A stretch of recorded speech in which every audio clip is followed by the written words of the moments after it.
Boa noite, pessoal. Estamos no ar.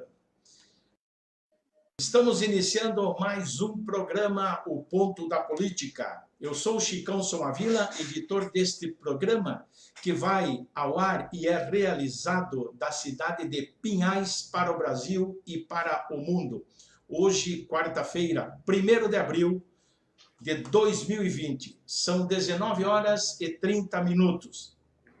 Quero lembrar também que este programa é transmitido simultaneamente pela Rádio FM Nova Pinhais e novo prefixo dela agora, prefixo 87.9, e o áudio também todas as quintas-feiras às 11h30.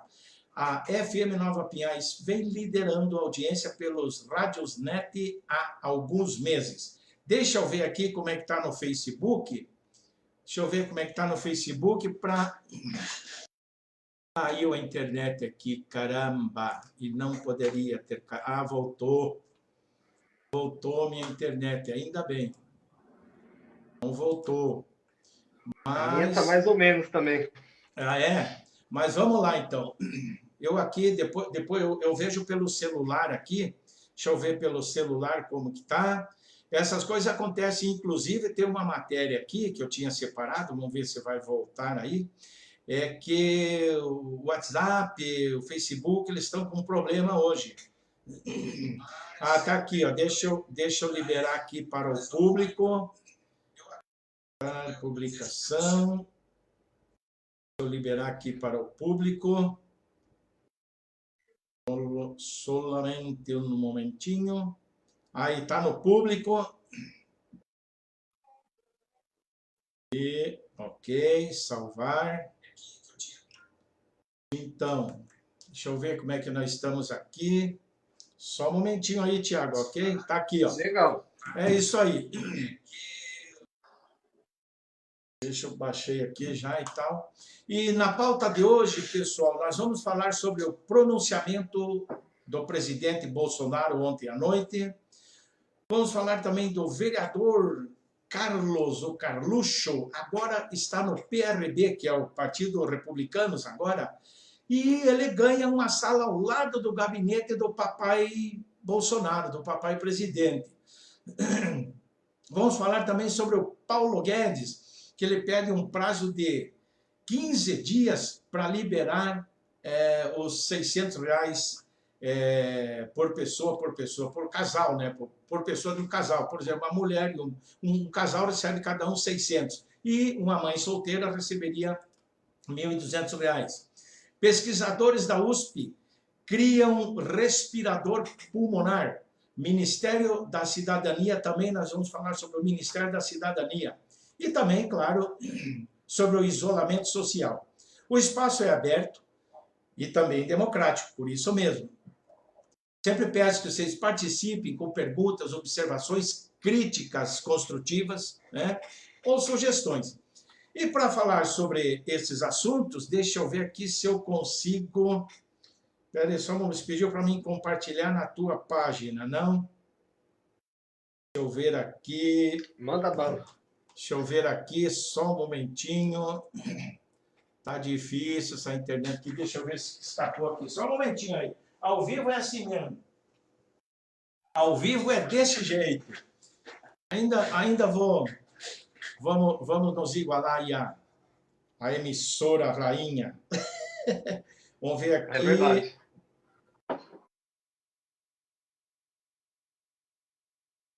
Questão de tempo. Eu vou pedir para a Maria, que está lá, por favor, compartilhe também na página de Tiago Moraes.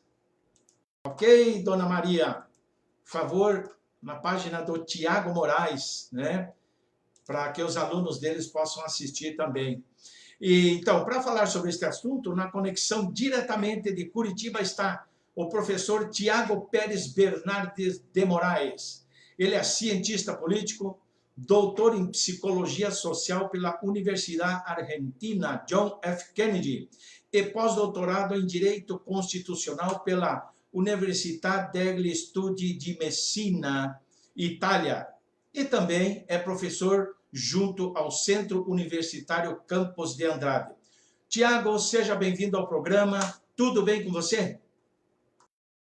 Tudo ótimo. Eu agradeço aí o convite, Chicão. Tamo junto. Legal, que bom, que ótimo. Opa, voltou aqui, acho que eu vou poder compartilhar. Voltou a internet aqui, mexi ali, eu sabia? Eu sabia. Só um momentinho aqui que eu vou compartilhar em uma página de um amigo, que seria o Tiago Moraes. Legal. De um amigo. Tiago Moraes, está aqui, está indo. Vamos ver. Compartilhado na tua página aí, Tiago. Beleza? Legal. Então, tá legal. Então, eu sempre faço um comentário inicial, antes de partirmos para as perguntas com os meus convidados, né? E hoje eu vou falar novamente, vou insistir, mesmo que tenha gente, não são um ou outro desinformado, ou pessoa, sei lá, de mal com a vida, não sei o que acontece, acha ruim, mas olha, de 10, meio, mas existe. Acha ruim que a gente insiste no isolamento social, que a gente procura informar as pessoas. Não sou, a minha área não é a medicina, não é a área médica, a minha área é na ciência política. Mas eu me sinto como cidadão e também como tendo um canal desse que eu tenho para comunicação, para informação, me sinto na obrigação de falar para salvar a vida da sua vida, a minha vida, a vida de todos nós, inclusive a sua, que você critica, que você acha ruim. Desculpe aqueles que não pensam assim, que pensam realmente que o isolamento é necessário, mas pessoas às vezes, não sei o que acontece, sinceramente eu não sei o que acontece. O isolamento social, a Organização Mundial da Saúde, recomenda. Hoje, inclusive, o ministro Mandetta, numa coletiva que o ministério do presidente Jair Bolsonaro, os ministros, deram uma entrevista coletiva hoje sobre esse problema do coronavírus, que envolveu o ministro do Exterior, o porta-voz, o chefe de gabinete, o ministro da Saúde, estava lá a Tereza Cristina da Agricultura, enfim. O ministro Mandetta, ele falou em outras palavras, ele não usou a palavra isolamento social, mas ele usou outras palavras dizendo que é preciso, que não podemos ficar fazendo aglomerações. O isolamento social, né, ele estava falando, olha, é bom, nós temos que nos cuidar, e ele deu uma notícia que eu achei um pouco triste, não é culpa dele, né, de que os equipamentos, insumos, enfim, que eles tinham adquirido, o fornecedor entrou em contato hoje, uma parte dos equipamentos que eles tinham adquirido, eles já distribuíram para todos os estados da federação, segundo o ministro Mandetta, palavras dele. Mas, porém, uma notícia triste. A outra remessa que eles já tinham pago, segundo o ministro Mandetta, que já tinha pago, enfim, o fornecedor, que é a China, ligou hoje, entrou em contato dizendo que não tem para entregar tão já. Me parece, eu não vou dizer que ele falou, mas parece que os Estados Unidos, que comprou bastante, porque os Estados Unidos está também numa pira danada em relação ao coronavírus, né? Então, o ministro Mandetta, ele mesmo, não é o Chicão aqui, ó, você que não gosta, que fala de isolamento, é o ministro Mandetta, o ministro da Saúde, Henrique Mandetta, que é do DEM, pedindo e insistindo para que o isolamento social aconteça, né? Em outras palavras, ele disse, fique em casa. E eu vejo nas praças, né? Aqui em frente de casa mesmo tem uma praça aqui, as pessoas continuam frequentando como se nada tivesse acontecido, né? Como se nada tivesse acontecido. Até eu vou ler, antes de entrar aqui, eu vou ler aqui, ó, quer ver? Eu vou ler aqui só uma matéria aqui. Curitibanos quebram isolamento e furam barreiras para frequentar parques. Em Curitiba, hein? Já pensou? E agora que diz aqui, uma outra matéria que eu peguei, eu não consigo mostrar aqui. Curitiba confirma mais 9 casos de coronavírus, 2 mortes suspeitas estão sendo investigadas. E Pinhais, que é o nosso município, já teve 5 casos, com 2 casos de recuperação. Até agora, graças a Deus, né, e a medicina, os médicos, nenhuma fatalidade, né? Mas é preciso que... Por que é preciso que as pessoas se cuidem, fiquem em casa, não frequentem parques, praças? Tem que explicar de uma forma bem, né, simples, que a gente, como já falei, não sou da área da medicina. Se você vai num local, tem uma pessoa infectada que passou, alguma outra passou por ele, pegou num ferro, num brinquedo, num aço, num escorregador, eu já falei outro dia, se ela estiver infectada, o vírus pode grudar ali, porque esse vírus, a morfologia dele, que ele é dessa forma, essas garras que fazem com que facilite ele grudar em qualquer superfície, e dura 3 dias ali. Então, você pensa, não tem nada, isso é frescura e tudo. Uma pessoa vai num parque, numa praça, vai sei lá onde, né? Pega no ônibus, na maçaneta do carro, ou no guidão do equipamento de exercício de uma praça, fica ali alguma coisa, pega, passa a mão na boca ou coça os olhos, pronto, está infectado, né? Mas é isso aí. Então, eu falei deste assunto aqui, né? E agora nós vamos partir aí, então, para as perguntas com o meu amigo professor Tiago Moraes. Para quem não conhece o Tiago Moraes, aí está aí essa pessoa que está aí. Quem chegou agora, eu vou falar novamente. Estou entrevistando aqui, diretamente de Curitiba, na conexão, professor Tiago Moraes Bernardes, Tiago Pérez Bernardes de Moraes, desculpe. Cientista político, doutor em psicologia social pela Universidade Argentina de John F. Kennedy, e tem também pós-doutorado em Direito Constitucional pela Universidade degli Studi di Messina, Itália, é isso mesmo? É professor adjunto do Centro... Isso mesmo. É professor junto ao Centro Universitário Campos de Andrade, né? Então, vamos lá. Aqui já passei para a pauta. A pauta está aqui. Vamos ver aqui as perguntas. Tiago, vamos lá então. Manda lá. Você quer falar alguma coisa sobre o isolamento social? Fique à vontade. Quero.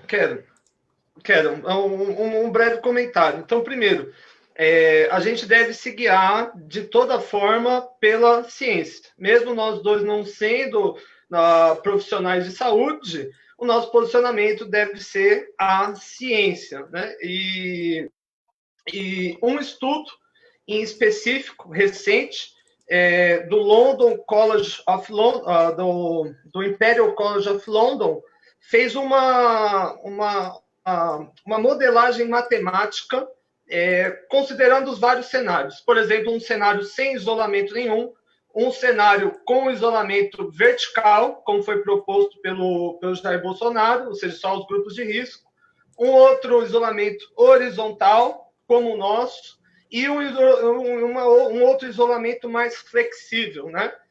E o que diz esse estudo? Ele diz o seguinte, que se no Brasil, atualmente, a gente manter o isolamento social intensivo, a expectativa é de 44 mil mortes. Isso se nós tomarmos todos os cuidados e todas as providências. 44 mil mortes. Não é um número de brincadeira, é uma emergência mundial. Agora, aqui no Brasil, de novo, se nós mantermos aquele isolamento ao qual pede o presidente Jair Bolsonaro apenas aos idosos, esse número de 44 mil mortes sobe para 529 mil mortes. E se não tiver nenhum tipo de isolamento, ou seja, como o pessoal está pedindo aí nas carreatas, né, isolamento nenhum, né, vamos para a rua, o saldo é 1.100.000 mortos. E aí, enfim, a última vez que o presidente Jair Bolsonaro foi questionado sobre esses números, ele deu risada, ele falou, não, isso não existe, isso capaz, não vai ter morto aqui no Brasil, mas hoje o presidente Donald Trump disse que nos Estados Unidos a expectativa é de 100 mil mortos a 250 mil mortos. Meu Isso Deus. com todas as medidas contingenciais que eles vêm tomando. Então, essa situação que a gente enfrenta hoje não é uma brincadeirinha, não é uma gripinha, como alguns vêm chamando por aí de maneira totalmente irresponsável, é a maior crise desde a Segunda Guerra Mundial, o que exige muita seriedade por parte dos nossos governantes e também um esforço de colaboração global para a gente conseguir mitigar, para a gente conseguir sair dessa crise. E também que a população tenha consciência de praticar o isolamento social. Evidentemente Com certeza. que tem aqueles quadros de trabalho, enfim, as profissões que não são possíveis, como enfermeiros, médicos, policiais, bombeiros, enfim, por exemplo, padaria, mercado, farmácias, né? Mas quanto menos gente circular, melhor. Nesse momento, é só serviços essenciais. E aqui eu vejo que no nosso país, de forma exótica, a gente está travando uma discussão talvez inflada, né, pelo presidente da República, entre defender a economia ou defender a vida, a saúde. Não existe esse binômio, Chicão. A vida não é antagônica à economia. Os estudos do FMI já mostraram que os países que agora investirem mais no isolamento social e também fizerem, claro, políticas fiscais, não só vão ter menos infectados, menos pessoas doentes, menos mortes, como também vão vencer mais rápido a crise e vão ter uma recuperação econômica maior. Então, se o presidente, enfim, todos os brasileiros acho que estão preocupados com a economia, eu também estou preocupado. Só que existe uma forma, né, de se combater, e a forma não é mandar as pessoas para a rua de maneira... enfim, o que me incomoda um pouco, Chicão, do discurso do presidente é o seguinte, fica claro que não tem um norte. Então o cara me vem no primeiro dia e fala, vamos fazer um isolamento vertical. Mas de que forma? Quem vai organizar isso? Começa quando? Quem entra nesse grupo? Sabe, ele joga a ideia e vai embora.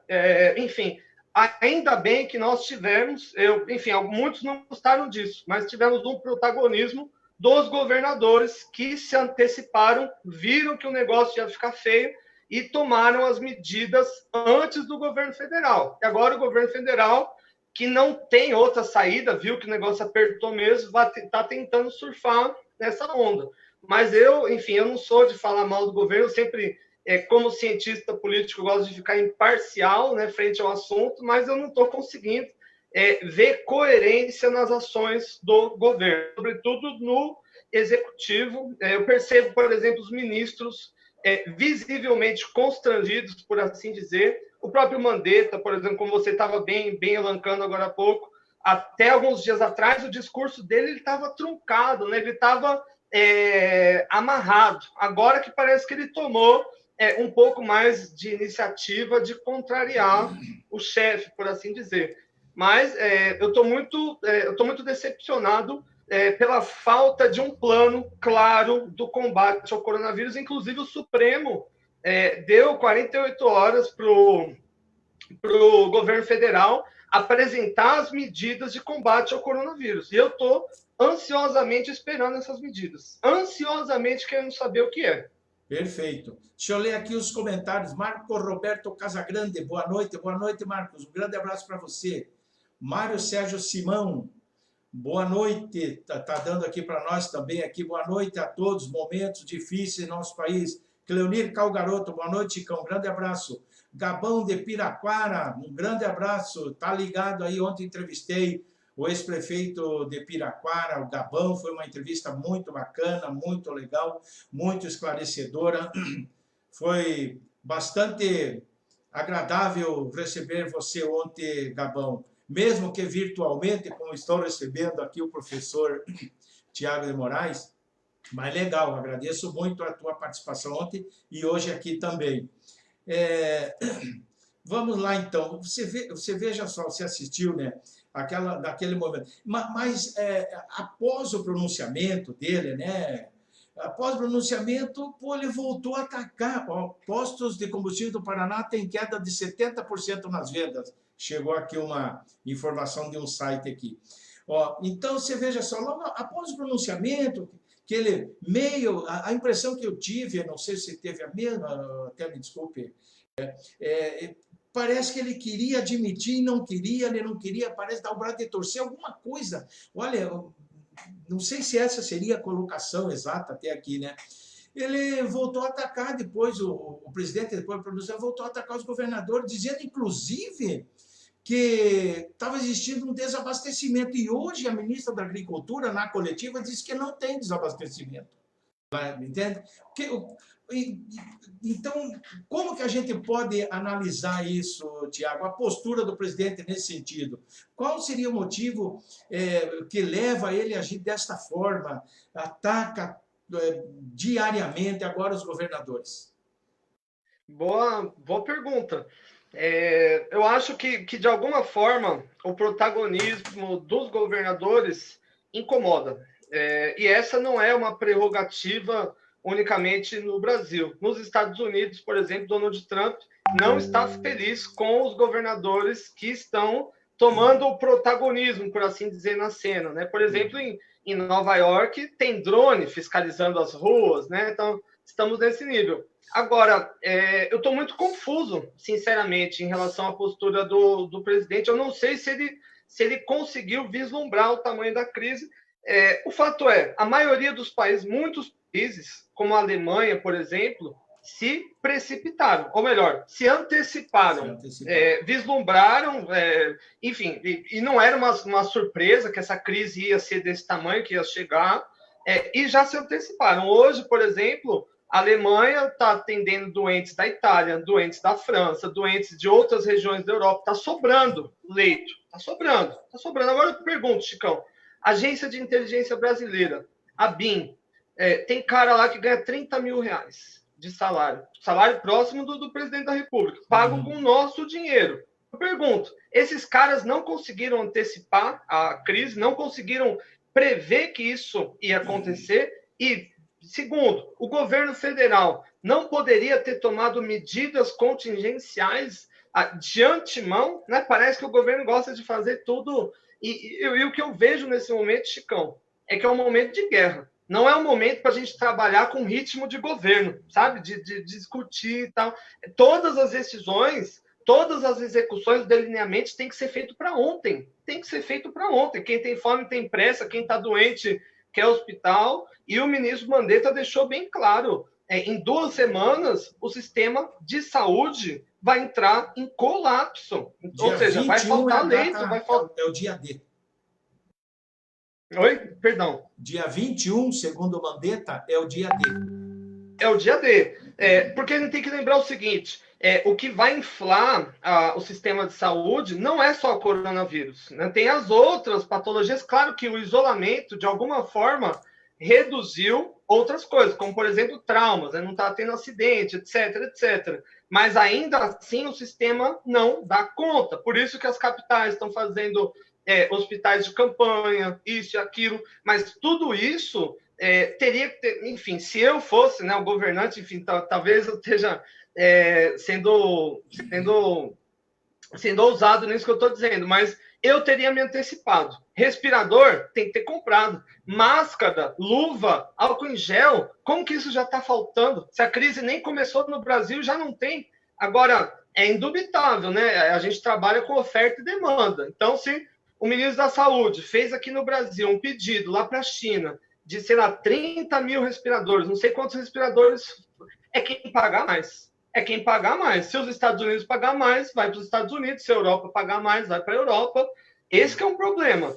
A gente querer negociar no auge da crise. Tanto é que o Donald Trump está, por exemplo, a GM, enfim, ele tomou de assalto e colocou os caras para trabalhar, para resolver o problema da nação. Isso a gente está falando da terra da liberdade, né? Da terra enfim, das liberdades, né? Agora, aqui, eu vejo que o presidente está completamente perdido. Essa seria a definição. Pois é, você vê, o governo brasileiro também parece que acompanhou o atraso da Espanha, da própria Itália em tomar providências, né? a Itália, o governo italiano não tomou providência, o prefeito de Milão se desculpou há dias atrás, eu devia ter começado antes essa situação, a Espanha demorou para tomar certas atitudes também, o Trump também demorou. Eu acho que os políticos não deram muita atenção para que os técnicos estavam falando, para as colocações dos técnicos, né? Deixa eu só dar, deixa eu ver aqui os nomes. Maria Helena, já falei, a Jéssica está Schneider, está nos acompanhando, Mário Sarcimão, já falei, Suelen Maia Moraes, Marcelo Marcelino e Vera Assis. O Marcelo Marcelino, professor aqui, que inclusive está escrevendo uns artigos aqui para o blog, ele e o Wellington Nunes também. Marcelo Legal. Marcelino, ele diz, boa noite, camarada Chicão e nobre convidado. O mês de abril de 2020 será inesquecível na história do Brasil.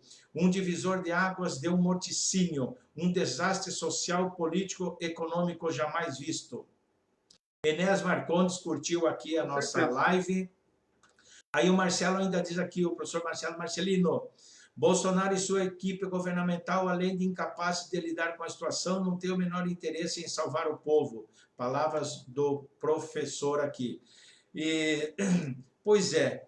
Então, e mais essa agora, você vê, além dessa do presidente estar batendo, continuar batendo aí nos governadores, o que não seria agora não interessa quem votou, quem não votou, quem votou em A ou B na última eleição, ou C ou D, seja lá o que for. Agora é hora de esquecer cores de bandeiras, agora é unir a população, claro, o povo, a classe política em sua totalidade, todas as ideologias políticas se unirem em prol da vida dos brasileiros, da vida do povo, porque o povo sozinho, a única coisa que ele pode fazer é o isolamento social.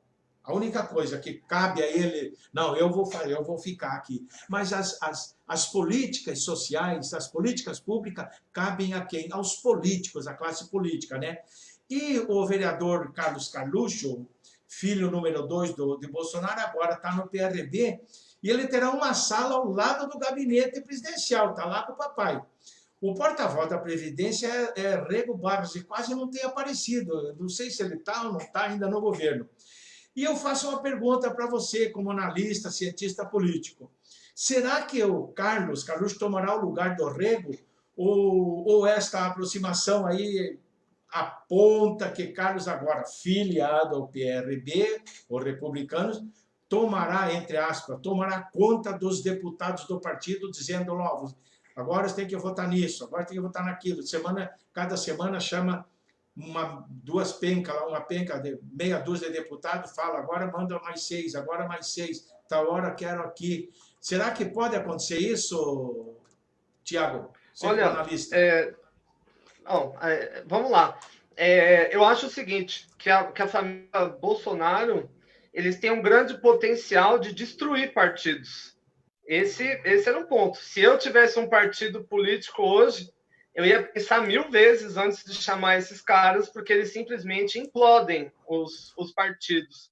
Agora, o que eu ando muito preocupado com a ação dos demais Bolsonaros, né, da família, diz respeito à influência que eles estão tendo no campo da comunicação, né, do presidente da República, né, o dito gabinete do ódio, né? Como você bem mencionou, o prefeito de Milão pediu desculpas por conta da campanha que ele fez, Milão não pode parar, e aqui no Brasil o governo federal queria fazer a mesma campanha, o Brasil não pode parar, tinha a hashtag, fizeram um orçamento de 4,5 milhões para produzir um vídeo sem licitação, olha que interessante, né? Você fazer isso sem licitação essa hora e tal, enfim, para mim isso aí é equiparável a um crime de responsabilidade fiscal. É você gastar dinheiro público de forma irresponsável e com o objetivo de disseminar fake news, que é uma coisa que o nosso presidente, infelizmente, tem feito muito. Como, por exemplo,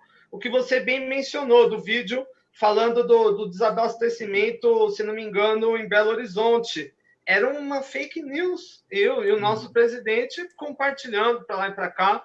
Eu fico muito preocupado com esse tipo de atuação.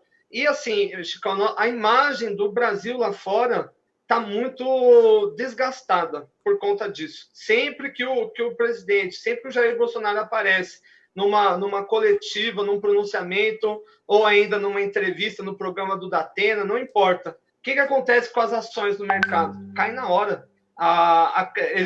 Ele transpassa um clima de insegurança terrível. E é justamente o que a gente não tem que ter nesse momento. Aliás, ele conseguiu, de alguma forma, levar essa dicotomia que já existe na nossa sociedade, né, de esquerda e direita, para o âmbito agora da saúde. Ou seja, quem apoia ele de alguma forma está contra o isolamento, quem é contra está favorável. Gente, não é o momento de politizar essa discussão. Essa aqui é uma discussão técnica. Hoje tem quase 4 bilhões de pessoas no mundo em isolamento. Na boa. Qualquer um, né? Agora eu vou parafrasear, não gosto muito do cara, mas vou parafrasear ele. A frase do Paulo Guedes. Como economista, é legal ver as pessoas trabalhando. Agora, como cidadão, o melhor é que as pessoas fiquem em casa e preservem a saúde umas das outras, né? Um risco epidemiológico muito grande, não é uma brincadeira, né? Exatamente, ele falou como economista, mas quando partiu para o lado de cidadão, ele falou, não, mas eu vou ficar em casa. Quem está nos acompanhando, então, o Beckerley aqui, ó, Viviane Silveira também aqui, Silveiras, a Vivi está aqui conosco, o Enes Marcondes aqui, estou pensando qual foi a contrapartida que eles ofereceram ao PRB, pois, como o nobre colega comentou, eles podem levar derrocada do partido que já é frágil e inexpressível. Mas o PRB tem 31 deputados. Eu acredito que essa aproximação, que essa filiação do Flávio Bolsonaro e do Carluxo no PRB é para uma negociação com o Crivella, para que a família Bolsonaro possa apoiar o Crivella, talvez, para continuar lá na prefeitura do Rio, né? Deixa eu ver aqui o Beckerley. Salve, Chicão. Salve, Tiagão. Está aqui o Beckerley. Tenho visto... Valeu, Beckerley. Valeu, abraço. Ele diz aqui, tenho visto os bilionários brasileiros e grandes empresas do Brasil agindo de forma tímida para ajudar. O que pensa sobre isso e sobre a taxação das grandes fortunas? Pede aí para você, para o nosso entrevistado. Eu tenho minha opinião, mas o entrevistado hoje é o professor Tiago Moraes. É com você, Tiago. Legal. Bom, eu acho, como eu disse no começo, a gente tem que se guiar pela ciência, pelo que dá certo, pelo que funciona. O mundo já assumiu uma postura nesse momento, que é a política fiscal, que são os investimentos públicos. Donald Trump, 2 trilhões na economia. O G20, mais 5 trilhões. A China está criando agora um programa de política de obras públicas para injetar dinheiro constante. O fato é, toda economia vai ter 4 fatores. Um é o consumo das famílias, e está prejudicado mesmo agora que está tudo fechado. Outro, os investimentos dos empresários. Outro, a exportação. E o terceiro, os gastos governamentais. No momento, o que resta é esse, gastos governamentais. E a fórmula é muito simples, é reduzir os impostos e aumentar os gastos do governo. E, na minha opinião, R$600 é muito tímido, né, frente ao tamanho dessa crise. O próprio presidente da República disse que acha que esse valor as pessoas não vão conseguir se virar. Pois é. Aí que eu vejo a contradição. Se ele acha que esse valor é insuficiente, então ele, mais do que ninguém nesse momento, pode autorizar o aumento.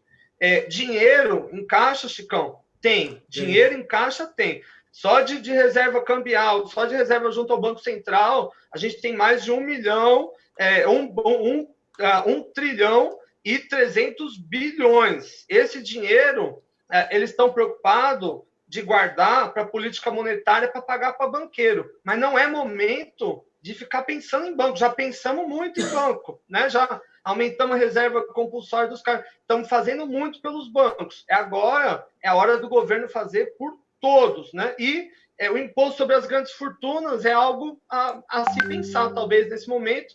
Mas eu vejo, de fato, a nossa a nossa classe empresarial, a nossa elite, muito tímida nesse momento, no que diz respeito ao enfrentamento da crise. Não vejo uma grande ação, não vejo nada. Eu vejo pelo contrário, muitos tentando atrapalhar o isolamento, querendo fazer campanha para as pessoas saírem à rua, querendo falar que é brincadeira. Enfim, eu acho que o problema do Brasil não é exatamente a elite, mas talvez uma falta de uma elite pensante, uma elite atuante. O que nós temos são pessoas ricas, e pessoa rica não é elite, por assim dizer, né? A elite ela tem que atuar também em prol da defesa do próprio território, afinal o negócio dele do longo prazo está em jogo também, né? Sem dúvida. Chegou mais uma informação aqui do site. Bolsonaro sanciona Convetos, lei que prevê auxílio de R$600 a trabalhadores informais. Vamos, bem rapidinho aqui. Jair Bolsonaro sancionou Convetos nesta quarta-feira a lei que estabelece, do 247, que estabelece um auxílio de R$600 mensais por 3 meses a trabalhadores informais. O projeto foi aprovado pelo Senado Federal na noite de segunda-feira, 30. O principal trecho vetado é o que garantia na nova lei a ampliação do benefício da prestação continuada, o BPC, definida pelo Congresso no início de março. Essa ampliação, segundo o governo federal, tem impacto de 20 bilhões ao ano nas contas públicas. Mas e daí? Tem que beneficiar as pessoas, pô. O ministro da Secretaria-Geral da Presidência, Jorge Oliveira, anunciou a sanção pelo Twitter, olha só, nesta noite, mas a sanção ainda não havia sido publicada no Diário Oficial. Você imagina, pô, devia ter, né? Tem que ampliar, tem que botar dinheiro para as pessoas, porque vai aquecer a economia. Se bota dinheiro, se o governo bota dinheiro, aquece, não aquece? Pergunto, de quem que é esse dinheiro? É do povo, exatamente. É nosso, tem que ser usado, é nosso.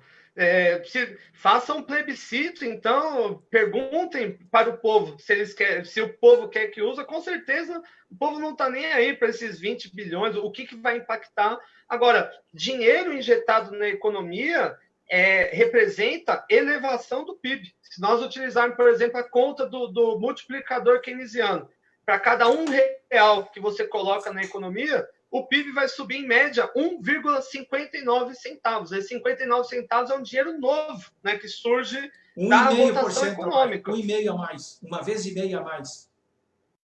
Isso. E isso volta para o governo na forma de impostos, na volta de postos de trabalho, né, que vão se manter. Enfim, isso não é gasto, isso é investimento. Na crise a gente tem que investir. E esse é o momento da mão do Estado investir mesmo, sem dó. Porque, como eu bem disse, os outros países estão gastando muito. Agora eu pergunto, Chicão, quando acabar essa crise, se a gente chegar em outubro, em novembro, e ela tivesse amenizada, os outros países que investiram muito vão estar muito mais na frente, vão estar com a demanda muito mais aquecida e nós vamos estar na dianteira. Por isso que o momento é isolamento social, investimento fiscal, para a gente segurar. A hora que essa pandemia acabar, a gente já volta com tudo. Só que tem que isolamento nesse momento. Isso, e se nós não acompanharmos igual os outros países, nós vamos ficar na rabeira mesmo, né?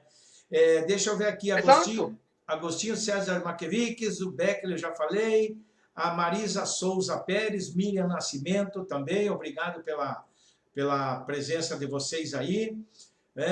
E você veja só, quando o governo gasta, aquilo que é despesa para o governo é receita para a iniciativa privada.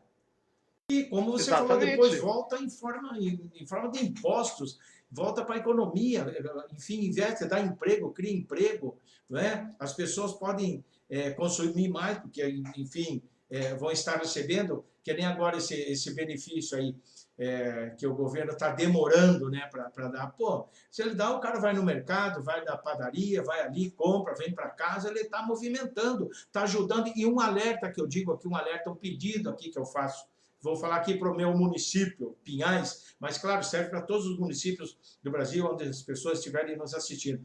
Aqui em Pinhais, você, morador de Pinhais, faça compras aqui no nosso município, faça compras próximo à sua residência, próximo à sua casa, vá no mercado próximo da sua casa, vá na padaria mais próxima da sua casa, compre no verdureiro ou na mercearia mais próxima da sua casa, gaste o dinheiro nas proximidades da sua casa. Isso é muito importante para o aquecimento da economia local.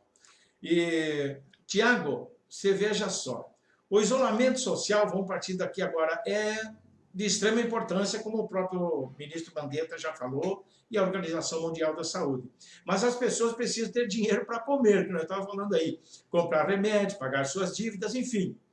O ministro da Economia, Paulo Guedes, pediu para que as pessoas tenham paciência. Ontem ele pediu para que as pessoas tenham paciência. Legal, né? Mais uns 15 dias aí para receberem os 600, né? Para mãe solteira seria 1.200. Tiago, a fome não espera.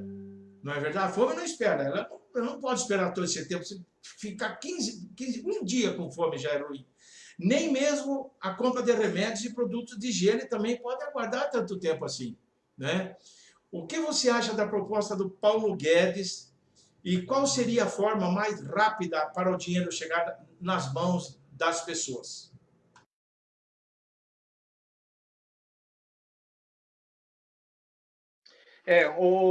Primeiro, muito confuso, achei o plano como um todo. Ele anunciou um total de 850 bilhões, mas é muito confuso. 200 bilhões é para banco, reserva compulsória, que vai diminuir, para lá, para cá, sobrou 40 bilhões para o povo, né? Diluiu 850 com quem já tem bastante, sobrou 40 bilhões para o povo. Primeiro, a comparação que o Guedes fez. Nos Estados Unidos, cada família vai ter direito a $1.200. Né? Isso não é um critério de pobreza. É para todos, $1.200. O objetivo é segurar a demanda agregada, segurar as necessidades básicas das pessoas nesse momento. E o ministro Guedes disse que no Brasil esses $600 é quase a mesma coisa, esses R$600 é quase a mesma coisa do que $1.200. É piada, né? Enfim, é uma piada de mau gosto. Agora, a gente está no meio de uma guerra, Chicão. A gente está no meio de uma guerra e o governo não está encarando isso como uma guerra. Se o exército rival tivesse invadindo o nosso país, nós vamos demorar 2 semanas para mexer a burocracia do Estado para levar os nossos soldados para combater? Claro que não. É para ontem. E como eu disse, o problema aqui foi a falta de planejamento. Todo mundo sabia que a crise ia chegar no Brasil, que o vírus ia chegar no Brasil e que ia ter esse impacto. O nosso governo, em larga medida, ele menospreza a ciência, ele menospreza as previsões da ciência. Né? Como eu disse, o Imperial College of London fez aquele estudo matemático e tal, e esse estudo influenciou as decisões do Boris Johnson na Inglaterra, fez ele mudar de opinião completamente, fez o Donald Trump mudar de opinião. Agora, o nosso presidente, qual foi o impacto nele? Fez ele dar risada em rede nacional no programa do Datena.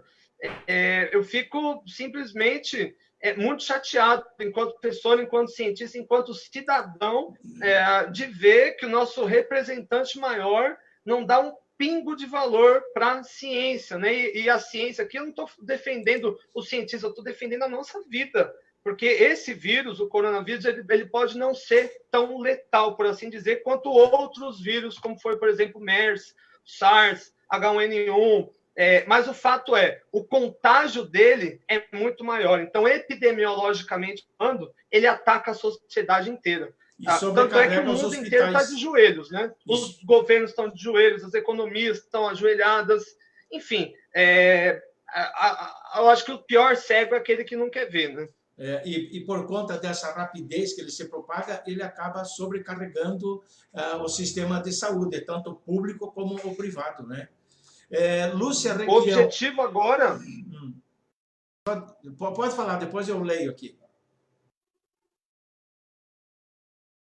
Pode... Ok. O Chicão, que já bater no que já foi bastante batido, mas o objetivo... Oi? Se caiu aí, é só você Só você clicar de novo no link. Deixa eu ligar para ele lá. Como você bem disse, dia 21. Viu? Se você puder repetir que tinha caído um pouco o sinal, e se caso você se desconectar aí, você só clica no link novamente. Ah, sim. Pode reiniciar o que eu estava falando. Tá. Tá. O que eu disse, Chicão, é que é o momento da gente achatar a curva de crescimento do pico de contaminação. Agora ele está vivendo um momento exponencial. Perceba que os números eles multiplicam dia após dia e a nossa estratégia vem sendo equivocada. Qual é a estratégia sugerida pela Organização Mundial de Saúde? Testar, testar e testar. Testar todas as pessoas. Pessoas sem sintomas, pessoas que não têm sintoma nenhum, para identificar quem tem o vírus e, de fato, fazer o isolamento dessa pessoa. Agora, eu conheço muitas pessoas, Chicão, que estão com sintomas coronavírus e não conseguem fazer o teste. Conheço pessoas que chegaram do exterior e não conseguem fazer o teste. Conheço pessoas que estão em contato com outras pessoas do exterior e não conseguem fazer o teste. Enfim, aqui a gente está racionalizando o teste, a gente não se preparou para isso e tá, enfim, esses números eles estão subindo, subindo, subindo, mas eles representam uma pequena fração, na verdade, da realidade. Como a gente não está testando, nós não estamos obtendo os dados reais. Esse é o problema. O coronavírus sobe para 241 o número de mortes no Brasil. São 6.836 casos oficiais. Essa matéria aqui veio às 17 horas e 4 minutos. Em 24 horas, houve confirmação de 39 mortes pela Covid-19 e 1.121 diagnósticos. Taxa de letalidade permanece em 3,5%. O estado de São Paulo é o estado com maior número de mortes. Você veja só como que está a coisa. Eu estava lendo que a Lúcia Requião disse, quando nós estávamos falando ali sobre a liberação de verbas do Paulo Guedes, né? A Lúcia Requião fala aqui, em 15 dias ou morreram ou já devem 3 vezes mais. É uma verdade, né? É uma verdade. O Enéas Marcondes fala, carregamos o país nas costas a vida toda. Agora nos oferecem migalhas sem considerar que quanto mais quebrados saímos da crise, maior será o tempo da recuperação. É o que o professor Tiago acabou de falar, exatamente isso aí. Quem mais aqui? Eu concordo. Aqui, Márcio Souza, Sueli Moraes, Mário Sérgio, Jéssica, e é isso aí. Deixa eu ver aqui para mais uma pergunta. Tiago, você também como cientista político, enfim, analista, o Ministério da Cidadania, ele envolve os Ministérios da Cultura, Esporte e Desenvolvimento Social, né? E parte do Ministério do Trabalho. Assim, o Ministério da Cidadania é responsável pelo quê? Pela regência, né? Para reger, ver, levar, tocar, programas culturais, esportivos, além, evidentemente, de outros assuntos importantes relativos à Lei Rouanet e ao programa Bolsa Família. O ministro da Cidadania hoje é o Onyx Lorenzoni. Como que você vê hoje a atuação deste ministro? Olha, eu acho difícil analisar qualquer atuação dos ministros do governo Bolsonaro, porque é o que me coagidos pelo grande líder, né? pelo chefe. Agora, eu acho que é alguém, o ministro Lorenzoni, alguém que está muito aquém, por assim dizer, esse tipo de cargo, né? Que é uma espécie de um super ministério, né? Que ele vai aglutinar várias pastas, né? várias situações. Eu acho que é uma atuação muito pobre. Eu acho que essa seria a palavra. Mas não sei se isso é falta de habilidade, falta de capital político, ou se é mero constrangimento vindo do governo federal. Mas, enfim, eu avalio como uma atuação muito ineficiente. Muito pífia, seria. Vamos lá. Pífia, Legal. isso. Outra situação aqui, nós estamos quase chegando ao final aí. A gente sabe que o ventilador mais barato no mercado, eu peguei informações ontem, peguei hoje também, no mercado tem um custo de aproximadamente 15 mil reais esse ventilador pulmonar, né? Porque vão precisar bastante aí, que está em falta no Brasil, segundo o próprio Henrique Mandetta, e no mundo também, né? E aqui no Brasil, infelizmente, sentimos bastante isso, segundo palavras do ministro do governo Bolsonaro, Henrique Mandetta, ministro da Saúde. Pesquisadores da Universidade de São Paulo, da USP, estão criando um ventilador que já está indo para a produção. Vão terminar de fazer os testes por esses dias aí. E esse ventilador ele vai vir para a praça e com um custo estimado em mais ou menos em R$ 1.000 e que pode ser produzido em 2 horas, em apenas 2 horas. Faço uma pergunta para você, como professor também, né? Como pessoa muito ligada à educação. Essa demonstração, da capacidade da engenharia da USP, dos pesquisadores da USP, seria uma referência importante da necessidade do governo aportar mais dinheiro, enfim, de verbas nas universidades públicas? Bom, eu acho que essa questão da educação, ela sempre foi tratada com negligência no nosso país. Isso é histórico, né? Os Estados Unidos, por exemplo, no século XIX, eles comemoraram a universalização do ensino superior e nós, no final do século XX, comemoramos a universalização do ensino médio. Nós fomos o último país da América Latina a criar instituições de ensino superior. Eu vejo poucas iniciativas do governo em relação à educação. Teve uma, por exemplo, Futurice, era um programa do governo federal para incentivar o investimento privado em universidades públicas, mas um programinha, Chicão, como que eu posso dizer, sem ser um programa muito mal explicado, muito mal delineado. Eu acho que falta muito investimento, tanto nas universidades públicas, como também um auxílio às universidades particulares, que também estão produzindo conhecimento. A nossa classe, né, a classe educacional no Brasil, ela é uma categoria de pessoas com formação elevada, mas que vão deter salários ruins, condições de trabalho ruins, por assim dizer. A classe educacional no Brasil, ela simplesmente não é assistida, ela é uma classe negligenciada. Enfim, eu acho questionável toda a atuação que teve até agora do ministro da Educação. Eu acho ele uma pessoa, no mínimo, questionável. Ok.